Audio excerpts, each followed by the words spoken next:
He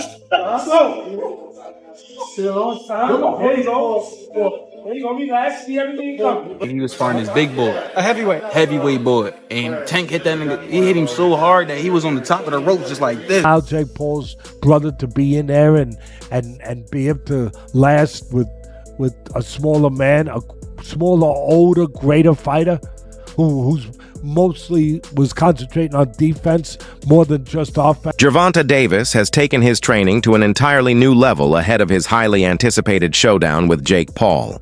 Inside the gym, Davis is going to war with full-sized heavyweights, refusing to hold back. Reports claim one sparring session got so intense that a heavyweight was left, visibly shaken after Tank landed a thunderous shot, proof of just how dangerous his power really is. Right. But tell people what happened. Man, I was about to spar. Before I was about to spar Tank, he was sparring his big boy, a heavyweight boy, and Tank hit that nigga. He hit him so hard that he was on the top of the rope just like. Leaked footage from his training camp shows Davis controlling much larger opponents with surgical precision. His combinations are sharp, his movement slick, and his rhythm flawless. Even when surrounded by bigger fighters, Tank dictates every second of the action, proving once again that skill and timing outweigh size and strength. Look like you're playing pool with a short stick. Ball in between him. Ball in between him. Punch when he punch, yeah. Punch when he punch. Punch when he punch. Yep. They ain't stopped firing. We slowed down. Now we're gonna commence firing again. That's what we do. We reload and come back. Yeah, you ain't gotta get close, Tank, because we know you're scared to get close. Get close, Tank. Keep rolling, Cam. Despite the obvious size difference, Davis continues to seek out challenges that push him past his limits. His coaches say these sessions aren't about showing dominance. They're about control and calculation. By sparring with heavyweights, Tank is training himself to stay calm under pressure, neutralize Jake Paul's size advantage, and maintain his signature explosiveness when it matters most. Here's a clip of Gervonta Tank Davis releasing footage of him training and sparring with the heavyweight ahead of his showdown with YouTube sensation turned professional boxer Jake Paul that's set to take place November 14th in Atlanta, Georgia at the State Farm Arena. Tank Davis is 5'4" and he weighs in at 135. His last fight, he actually was 133 pounds. Jake Paul is 6'1" with a 76-inch arm reach, and he weighed in at 199 pounds his last fight. And fight before that, he weighed in at 224 pounds. Gervonta Tank Davis has a 67-inch arm reach. This is why this fight has to be ruled an exhibition and not a real professional boxing match, because no boxing commission would sanction it. Let me know what y'all think about this. As you see, Tank Davis is using and working on movement. Let me know. I'm gone. Former UFC star and analyst Chael Sonnen has made it clear, Gervonta Davis carries boxing's reputation into this fight. Sonnen believes that no matter how much Jake Paul has done to attract attention, it's now Tank's job to remind the world what real boxing looks like. For him, this fight isn't entertainment. It's a statement. A knockout isn't just a win. It's a message that skill still rules over social media hype. Which is to let anybody know that's listening that it doesn't make any difference, that boxing is a real sport. My skills versus your skills, of which I am an abundance of and of which you have none of. My life's commitment and dedication versus a second or third or fourth thought in the world of priority on your list. And I used to believe those things. Now, I go back far enough in MMA that I've had my eyes open a number of times. The fact that karate was so incredibly useless, or the fact that Jeet Kune Do was so incredibly useless, like these were not things that I would have bet on when I was in high school. As a wrestler at that time, I would not have assumed that I would fare well in a fight against somebody that knew Kung Fu. We had all been falsely led through Hollywood. Not through competition, not through sport, not through understanding of the game, but just through Hollywood. We were told that those guys were the most dangerous guys. So,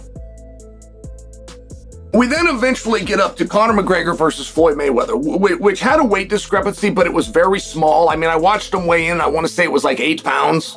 As fight week approaches, reports confirm Davis has doubled down on these heavyweight sparring sessions. They're not light workouts, they're full contact wars. His trainers explain that facing bigger men builds sharp defensive reflexes, stronger endurance, and perfect timing. The plan is simple. If you can handle a heavyweight's power, a cruiserweight like Jake Paul won't feel like a threat.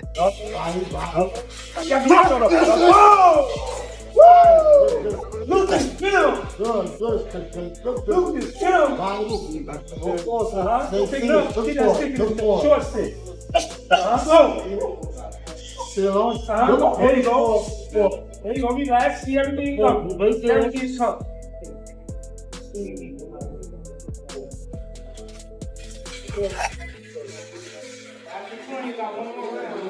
Renowned boxing trainer Teddy Atlas has also weighed in, calling Davis one of the most powerful and complete fighters in the sport. Atlas insists Jake Paul's size won't matter once the bell rings. Davis's experience against elite opponents, pressure fighters, counter-punchers, taller men, gives him an edge Jake can't match. Atlas summed it up perfectly.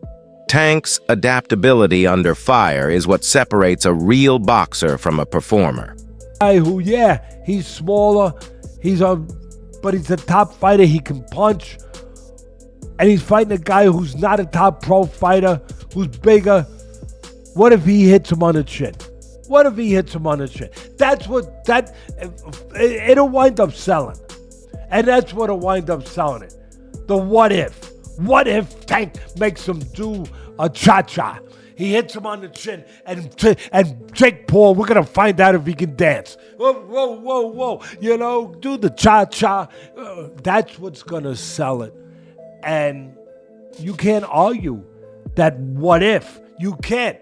I know I get to places that other people won't go and everything else. They just dismiss stuff because it's easier to do that. It's safer to do that. You don't have to bows and arrows coming at you from people that argue with you because you did that. But I don't care.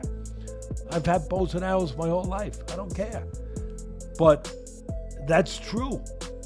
That what if? What if this guy who is a real good puncher, who is one of the best fighters in the world right now, what if he hits him? What if he makes a miss and he counters him? Or he jumps up in the air. Bang! And he hits him. Sid Terrace was a great fighter. No, not the 1700s, but years ago. And Customato told me he loves Sid Terrace. He said, Teddy, he used to jump up in the air and hit you with 3 jabs. I said, whoa, man, Sid Terrace. All right. Anyway, look, I can't finish without saying that it did invoke some memories and thoughts that we've been here before in a different way, where Jake Paul's brother fought Mayweather. That's not forget. And I'm not saying I like that either. I mean, first of all, Mayweather was past his prime. He was already retired. He was older, everything, but he's still the great Mayweather. And Mayweather was fighting a guy, what was it, 50-pound difference, 60-pound difference, whatever it was. And that size made a difference. It allowed Jake Paul's brother to be in there and be able to last with a smaller man, a smaller, older, greater fighter who's mostly was concentrating on. Sports analyst Max Kellerman shared a more personal angle. According to him, Davis took the Jake Paul fight not just for competition, but for legacy and family. After years of championship defenses, Tank wanted a fight that brought excitement, reward, and closure. A fight that lets him secure his future while reminding the world he's still one of the most dangerous men in boxing.